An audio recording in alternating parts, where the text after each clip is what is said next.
Nous sommes en cette journée de Fête nationale des Patriotes, édition 2020. Et puis, une fête qui a été, qui est devenue une fête statutaire au début des années 2000, suite à la décision du premier ministre de l'époque, M. Bernard Landry. Alors, c'est une fête qui est centrée sur les Patriotes de 1837-38 et de leur projet républicain qui a fini de manière tragique, comme on sait. Alors, il y a eu d'autres patriotes dans notre histoire, à toutes les époques, dans toutes les régions, et il serait peut-être bon de penser à étendre cette fête-là à tous ceux-là qui ont participé à l'édification de notre nation. Et, entre autres, Dollard Desormeaux. Dollard Desormeaux qui a joué un rôle crucial dans l'existence même de notre nation.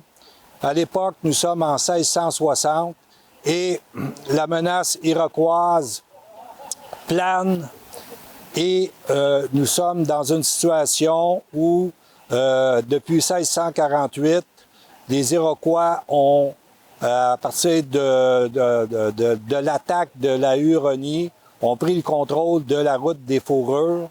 Et cette fourrure-là, qu'on appelle l'or du Canada à l'époque, c'est ce qui finance la colonie. Et donc, nous sommes face à ce moment-là à une double menace, une menace de disette économique et une menace sécuritaire.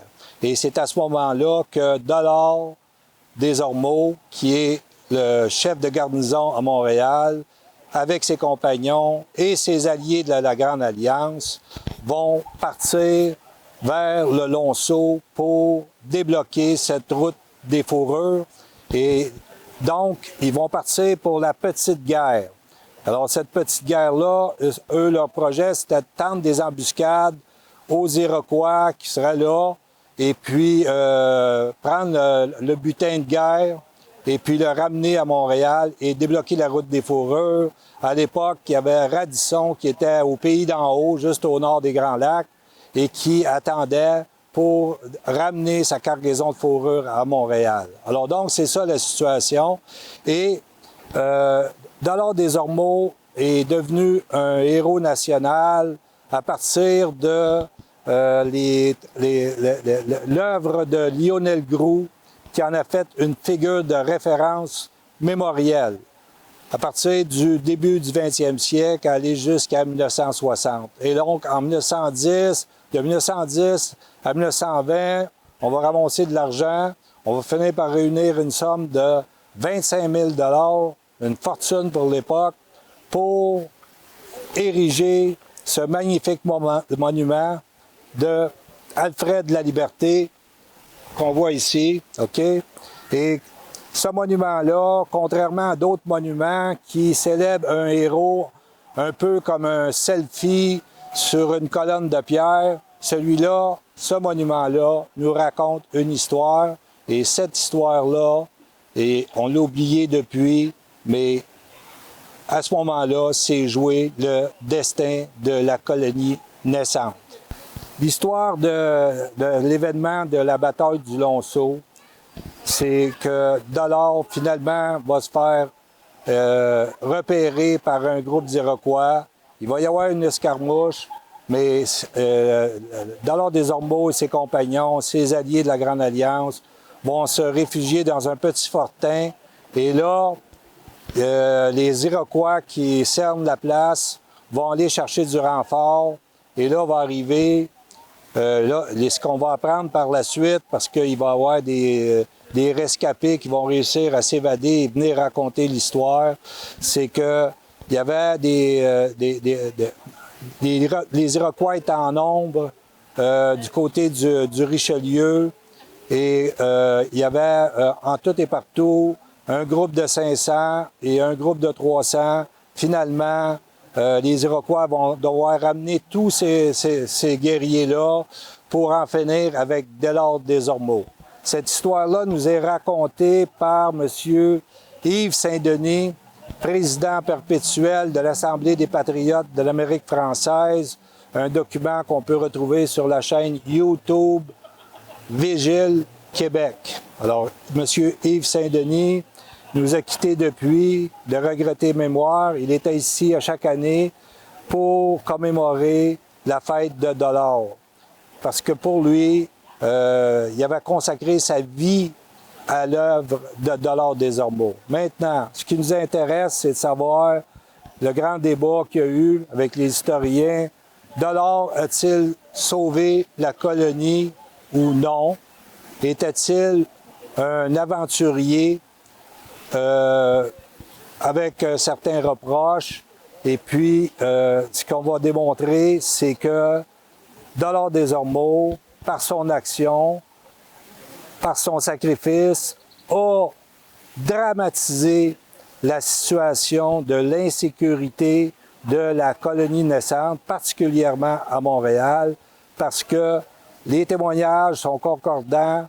Les centaines d'Iroquois qui étaient autour de Montréal avaient pour dessein d'attaquer et d'annihiler complètement la colonie naissante à ce moment-là.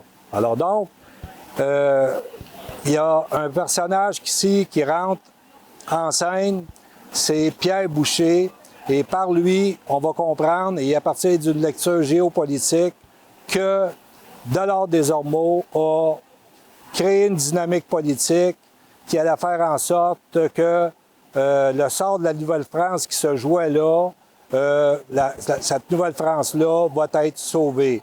Et pourquoi? Parce que Pierre Boucher, gouverneur de Trois-Rivières, disait, et là je vais prendre un papier parce que je vais le citer au texte,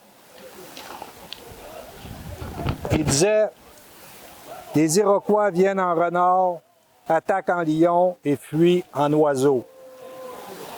Malgré l'incertitude des temps causés par l'ennemi, étant en doute si on doit vider le pays ou non. » Alors donc, Pierre Boucher part pour la France le printemps suivant pour rencontrer le roi, pour solliciter son aide, parce que à l'époque, ceux qui développaient la colonie, c'était des marchands de fourrure et qui avaient le monopole et en contrepartie, ils devaient peupler et mettre en valeur le territoire, ce qui n'a pas été fait. Et donc, dans ses mémoires, en 1685, Pierre Boucher va relater sa rencontre avec le roi Louis XIV.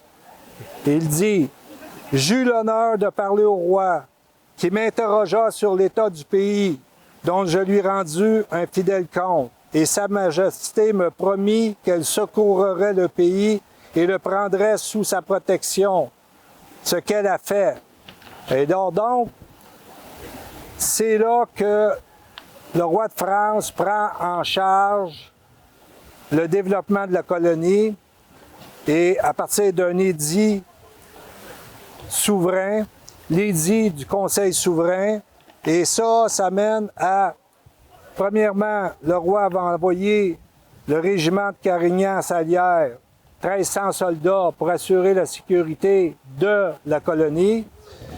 Et pour relever le défi démographique, il va organiser l'envoi des filles du roi. L'édit de création du Conseil souverain de 1663 est notre première constitution. Nous avions, le territoire devenait une province royale française et le français de Paris, parce qu'il y avait différents patois en France, le français n'était pas unifié sur le territoire, mais ici, le français va être unifié sur le territoire avant même la France. Et la coutume de Paris, qui est l'état du droit sur le territoire, va s'étendre ici à tous les territoires avant la France. Et donc, la colonie est sauvée. Elle est sauvée pourquoi? Parce que le sacrifice de Dollard des Ormeaux, ses compagnons, ses alliés de la Grande Alliance, ont fait en sorte qu'il y a eu une impulsion pour que des moyens soient pris pour que la colonie poursuive son aventure pour la suite de l'histoire. Et c'est ce qui fait que nous sommes ici pour pouvoir en témoigner. Et c'est ce qui explique que on va déposer des fleurs ici en mémoire de Dollard et ses compagnons et à la mémoire de nos alliés amérindiens de la Grande Alliance, Anahanta, chef des Hurons, et Witiwimeg, chef algonquin. Alors, ce serait important d'insister que, parce qu'il y a eu beaucoup de critiques autour de Dollard des Ormeaux, à l'effet qu'il s'en prenait, c'était un blanc qui s'en prenait aux Autochtones, et puis que il fallait, pour ces raisons-là, l'écarter du devoir de mémoire. Alors que ce monument-là est un des rares monuments en Amérique qui témoigne de la grande alliance entre les Français et les Autochtones et que sans cette alliance-là, les Français, durant tout le parcours de la Nouvelle-France, auraient été incapables de contrer les forces hostiles anglaises au sud, qui étaient, durant tout ce parcours-là, de 15 à 20 fois plus nombreux. Alors donc, si on existe encore comme nation, c'est qu'à ce moment-là, il n'y a jamais eu un temps aussi fort dans l'histoire où notre destin s'est joué aussi clairement. Alors donc, c'est pour ces raisons-là que Vigile.Québec rend un hommage à tous ces gens-là qui ont été au sacrifice. Et puis, ce serait peut-être le temps de faire parler ce monument-là. Et puis, regarde, on peut dire qu'au moment où ils vont partir vers cette aventure-là, qui va être fatale, on voit dans le monument, c'est comme un livre d'histoire gravé dans la pierre et le bronze. On voit ici, sur ma droite, le serment de Dollard et ses compagnons à l'effet que nous ne reculerons pas. Et de l'autre côté, on a le départ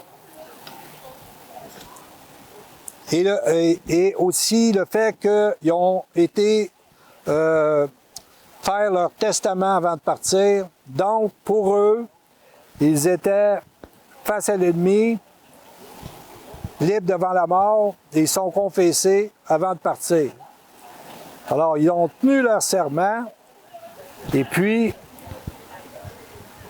on a les alliés, le chef Anahanta, chef Huron. On comprend que la Huronie a été détruite par les Iroquois en 1648-49 et que le chef Huron retourna pour se venger finalement. OK? C'est ça. Alors donc, on a là une aventure exceptionnelle qui est maintenant passée à l'oubli parce que la fête nationale des Patriotes, parce que c'était la fête de Dollard avant. La fête de Dollard que le chanoine Lionel Groulx a voulu opposer à la fête de la reine Victoria qui se tenait le même jour. Alors, on avait là une bataille de la représentation qui, pour lui, était déterminante. On avait un passé glorieux et il fallait le célébrer. Maintenant, depuis les années 60, nous sommes passés parce que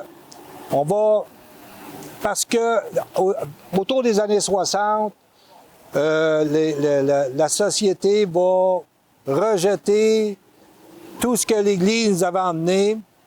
Et parmi ça, on peut dire la commémoration de Dollard des Ormeaux. Et là, ce qui va apparaître, c'est les patriotes républicains de 1837, surtout pour les groupes indépendantistes de gauche Et il y a même parmi ces groupes-là des gens qui sont venus poser des explosifs près du monument de l'Ordre des Ormeaux pour en finir avec cette commémoration-là. Et comme je disais, l'histoire de l'événement de la bataille du Lonceau a été, ici en 2016, racontée par M. Yves Saint-Denis. Et c'est un témoignage remarquable. Et suite à ça, encore une fois, le monument a été vandalisé. Alors, on peut se demander qu'est-ce qui fait que on est, depuis 1960, incapable de refaire corps avec notre histoire. Et puis, pourquoi, et c'est ça l'effort que Vigile.Québec fait, c'est essayer de ramener, de refaire corps avec notre histoire, parce que en quoi ça sert la cause d'entretenir un dénigrement de notre propre histoire, alors que le projet lui-même vise à nous projeter avec puissance vers l'avenir pour nous affranchir politiquement de la tutelle anglo-saxonne qui nous pèse dessus depuis 250 ans. On voit que l'intervention de Louis XIV a fait que nous existons et que une simple lecture géopolitique nous convainc de ça. Et puis pour tous ceux qui ont eu depuis 1960 à dénigrer de l'Ordre des Ormeaux, il serait temps peut-être, surtout du côté des indépendantistes, de comprendre que on ne peut pas se projeter avec puissance dans l'avenir à partir du dénigrement de sa propre histoire. Alors donc, le travail que fait Vigile.Québec, c'est de, en toutes circonstances, essayer de refaire corps avec notre histoire. Et c'était aujourd'hui le but qu'on s'était donné en venant ici au monument de l'Ordre des Ormeaux pour rendre un hommage. Et j'aimerais déposer des fleurs à la fois pour Dollard et ses compagnons et à la fois à la mémoire de nos alliés amérindiens de la Grande Alliance, Anaon Taha, chef Huron, et Witiwimeg, chef algonquin, et leurs compagnons. Alors, c'est ce que je vais faire.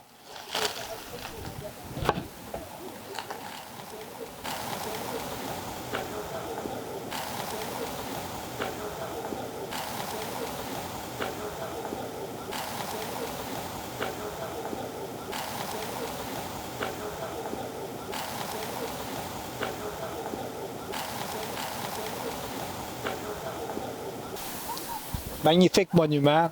On voit en haut là, une tête de femme couronnée de laurier. Ça représente la colonie, la Nouvelle-France, qu'il faut sauver, qui est une cause sacrée, la plus haute. Et puis on voit un peu plus bas, derrière de l'Ordre des Ormeaux, ce personnage-là qui représente la France, qui est en appui. Et puis de l'Ordre des Ormeaux, qui est prête au combat ultime et avec ce qui s'annonce, un compagnon mourant à ses pieds. Et là, on s'approche de l'heure fatidique. Parmi ceux qui ont été dans le dénigrement depuis les années 60 et puis plus récemment de la commémoration de l'Ordre des Ormeaux, il y a un historien qui a publié un livre qui s'appelle « Le piège de la mémoire de l'Ordre des Ormeaux, les Amérindiens et nous ». Et lui, il dit, écoutez bien celle-là, « Si le culte de l'Ordre des Ormeaux venait à être réactivé, il risquerait d'être dans le contexte d'une confrontation identitaire. Un tel patrimoine a trop longtemps reproduit les schèmes de la supériorité raciale et culturelle des Blancs sur les Autochtones pour mériter d'être maintenus. Les Blancs sur les Autochtones, alors que de l'Ordre des Ormeaux nous rappelle ici la Grande Alliance avec les Amérindiens, sans laquelle on n'existerait même pas comme nation. Et ils omettent de dire que Anahuantaha, le chef Huron, venait dans cette aventure-là tragique venger les siens qui avaient été massacrés par les Iroquois, hommes, femmes, enfants, en 1649. Il faudrait rappeler à cet historien que l'importance de la Grande Alliance autochtone française dans notre histoire, elle fut conclue avec Champlain et le grand chef Anada-Bijou en 1603. Champlain avait ramené deux montagnais qui étaient venus en ambassade auprès du roi Henri IV, et c'est là que l'entente a été conclue et scellée par Champlain après. Elle repose sur un engagement des Français de imposer la paix à vos ennemis, c'est-à-dire les Iroquois, ou faire la guerre à leur côté. Et c'est avec l'intervention du régiment Carignan-Saillère que les conditions de la paix vont s'imposer avec le temps et ça mène à la Grande Paix de 1701. Tant que ce traité-là a été respecté, les nations autochtones ont conservé leur territoire et c'est suite à la défaite de la France que finalement les Anglais vont leur passer sur le corps puis vont les réduire dans des réserves. C'était le premier régime d'apartheid sur la planète qui a été créé à cette occasion-là. Alors donc, la Grande Alliance, elle est là dans ce monument-là. Ce monument-là nous rappelle l'importance de cette Grande Alliance et ça ne devrait pas être ignoré par des historiens. Donc, lui, et là, on a quelque chose d'assez particulier, c'est que cette publication-là, en 1998, va recevoir le prix Lionel Groulx. C'est incompréhensible, là.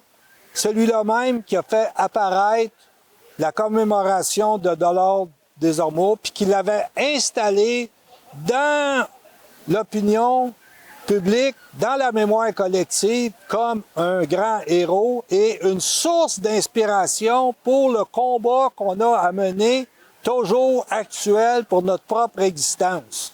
Alors donc, il reçoit le prix Lionel Groulx et il a aussi été finaliste pour le prix John A. Macdonald de la Société historique du Canada en 2000, pour le prix Jean-Charles Falardeau de la Fédération canadienne des sciences humaines et sociales en 1999. On comprend que cet historien-là, Patrice Groulx, il est complètement endoctriné par une idéologie qu'on pourrait dire assez débilitante, qui est celle de notre époque, où il faut absolument réécrire l'histoire en fonction de valeurs qui sont complètement déconnectées de cette propre histoire-là. On peut dire que c'est de la rétroprojection sur le passé, mais ça nous dit à quel point un intellectuel comme celui-là indique comment nous sommes coupés de notre mémoire.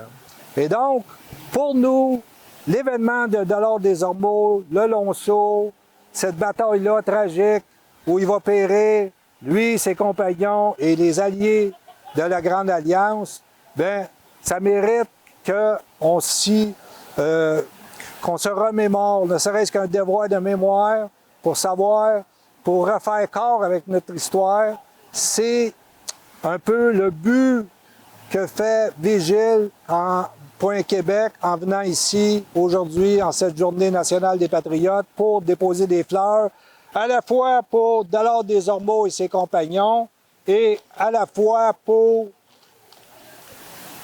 les compagnons de la Grande Alliance, le grand Anahuantaha, le chef Huron, et Witiwimeg, le chef algonquin. Alors, merci. À l'année prochaine, peut-être.